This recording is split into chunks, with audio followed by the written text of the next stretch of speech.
Look, I am number two on the list, just like Nicola Sturgeon's number two on her list. But I didn't want to do what other previous political leaders have done, which is look to get parachuted into a seat somewhere. Glasgow South Side is Nicola Sturgeon's constituency, but it's my home. And I've got a job of work to do to persuade people across the country that the Labour Party is back on their side, and that they can trust us again. And I want to do that in my own local community as well. So I'm campaigning with passion and energy, but also with honesty and humility and Southside, just like I am in the rest of Scotland. Just to explain to our listeners, you will not need reminding, but in the first election to the Scottish Parliament in 1999, Labour won 53 constituencies and the SNP won 7. In the last one, 2016, Labour won 3 and the SNP 59. And the glory days for Labour, they're well and truly over. You're a bystander in these elections, aren't you?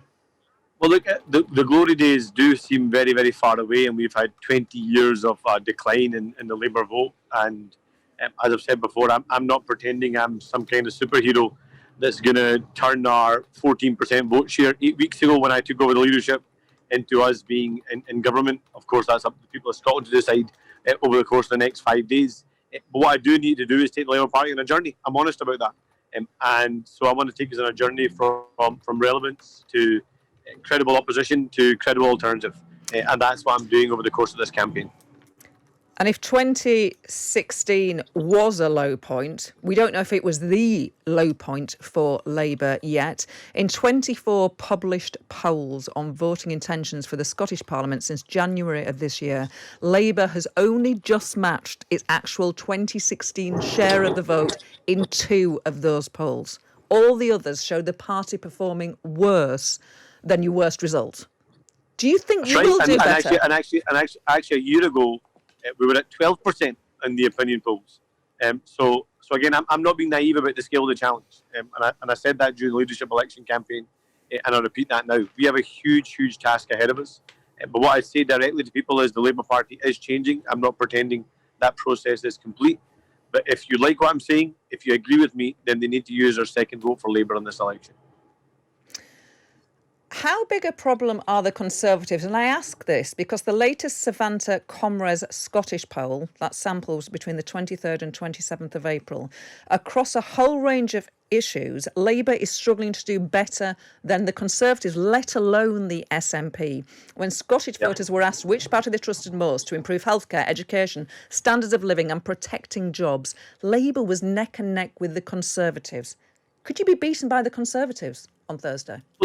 Well, again, that shows you the scale of the challenge. But the other challenge you've got with the Tories is they're trying to con the Scottish people. So what they're saying to people in Scotland is to stop the SNP and to save the Union, you need to vote for the Conservative Party. When in actual fact, the biggest threat to the United Kingdom is in many ways the Conservatives. And they are the best get-out-of-jail-free card for Nicola Sturgeon. Because every time Nicola Sturgeon fails, she first of all says it wouldn't have happened if we had independence. Or if that doesn't work, she points to the Tories and says, as long as they're not as bad as that lot over there, things are okay. Frankly, Scotland deserves a better government and a better opposition. And that's why don't be conned by the Tory message about the second vote. If you want to focus on what unites us, not what divides us, if you want to focus on a national recovery, you need to use your second vote for Labour. Can you ever imagine a situation where you pick up the phone and ring Keir Starmer to tell him that Scottish Labour have now decided to support a second referendum on Scottish independence? Well, I pick up the phone to Keir on a regular occasion and tell him exactly what I think, what my view is. But I don't support independence. I don't support a referendum. I think it goes against the very values of who we are as a Labour Party. And I don't think... We're going to try and get Anas back there. So here, I think. Oh, he's back. Right? Can you? Are you going to call Keir Starmer? Can you ever see that scenario? It shows you the importance of investing in broadband infrastructure across Scotland. The fact that I keep dropping off here, Gloria. So my apologies. Anas, as I was saying, look, please continue. Can you hear me? Sorry. Yes, please continue. Sorry, I apologise again, Gloria. I should have done this call from Glasgow rather than from Dumfries, so I apologise. Look, I don't support independence. I don't support a referendum. But I'm always going to fight for what I think is right for Scotland. And no one can be in any doubt about who leads the party in Scotland, who's in charge up here. Are there areas where you disagree with Keir Starmer? Are there areas we disagree? We've not had a disagreement yet, but if it does come up, I won't be afraid to tell him he's wrong. But the one thing is cast iron, isn't it? You will never make that call and say, look, the Scottish Labour Party, we've changed. We want a second referendum on Scottish independence. You can never see that happening while you are the leader of the Scottish Labour Party. Well, look, what people are voting for is what they want their priorities to be for the next 4 or 5 years. And if their priorities change after 5 years, they can vote for new priorities. So I'm saying directly to people, I don't care whether you were yes, no, leave or remain. If you want to work together to rebuild the country we all love, use your second vote for Labour. You have said it's going to take time to rebuild the Labour Party in Scotland. You admit that. The question is, how much time do you need? There has not been a Labour government in Westminster for 11 years. You've been in opposition in the Scottish Parliament for 14 years. That is a long time for any opposition party to get itself back into shape. How many more years do you estimate it will take before there is a Labour Scottish government? Well, we've not been good enough. Part of the problem is the reason why the SNP have got away with it is because there's not been a credible opposition to take them on, and we've not been good enough. And I want to be in a position where, of course, I'd love to be First Minister in a week's time, but I'm realistic about where we are in the polls. But I want us to be in a place where we are competing to win the next election and to have a Labour government, a Labour First Minister. Do you think Scottish Labour, the Labour Party generally, do you think it's an anti-establishment party? I think people don't view it as an anti-establishment party. I think people probably view it largely as large parts being part of the establishment, even though we haven't been in government in Scotland now for 14 years. So we've got to change the country. We've got to give people a credible alternative. And that's the big challenge I think we face in Scotland, is people have seen failure after failure, but they still vote for the SNP because there isn't a credible alternative. I want us to build that credible alternative. And in terms of being anti-establishment, you are privately educated. You're the privately educated son of an MP. Is that a help or a hindrance to you becoming the leader of an anti-establishment party? Well, I think the leadership contest demonstrated that I had good support amongst the membership and the wider movement, and I think people can judge you on the content of your character, and I think I'm demonstrating that over the course of this campaign, and I want to carry on demonstrating over the course of the next Parliament.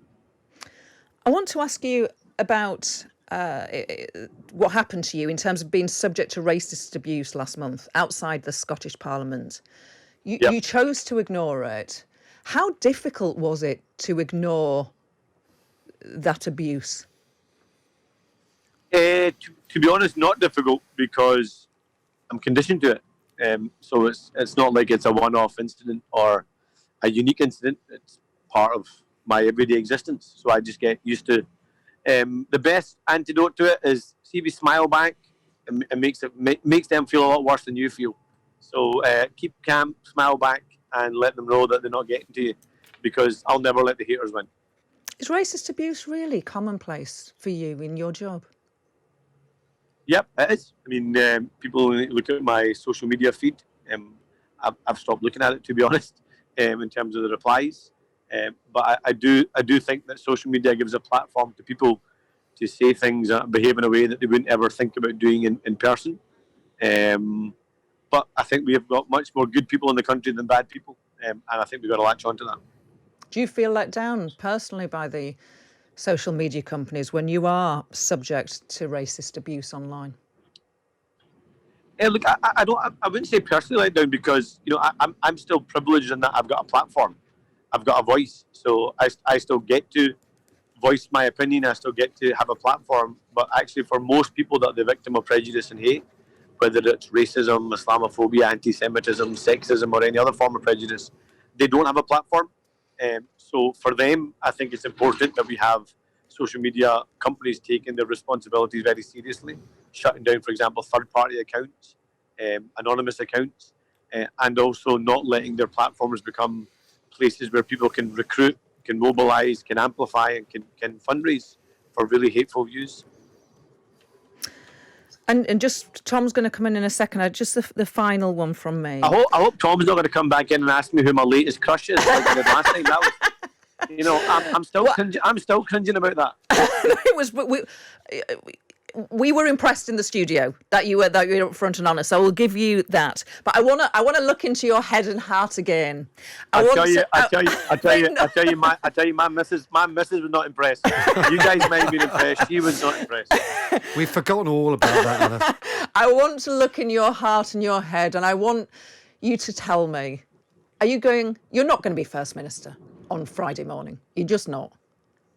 Are you going to come second? No, maybe not Friday morning. Maybe not Friday morning. But in 5 years from now, I believe I can be First Minister of Scotland. 5 years from now, can you come second? Yeah. Can you come second in these elections?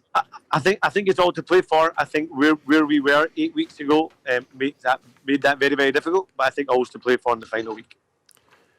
Alice, Tom here. Just before we move on, can I just clarify, which of Britney Spears or Kamala Harris was Mrs. Sarwar so upset about that you said you fancied? I think she was most surprised about Kamala Harris because she knows my real latest crush, which I was just too embarrassed to share with you on the radio. Go on. So I gave a political response with the Kamala Harris when she knows it's a completely different response. Come on, so I think that was the one you've said it now. I think that's the one she was most mortified about. And who's the latest one? You've said it now. You've said you got a new one. You've got to come out with it. Listen, I've made a interruption on the line. I cannot believe Anna Sarwar has just got the bus driver. Once before, I'm not going to make a cringe again. God. Anderson, if you hear us, you've managed to get the bus driver to drive up a hill to zero signal just as you're about to give us the killer answer. Are you still there? I think we might just have lost you. I think we probably have.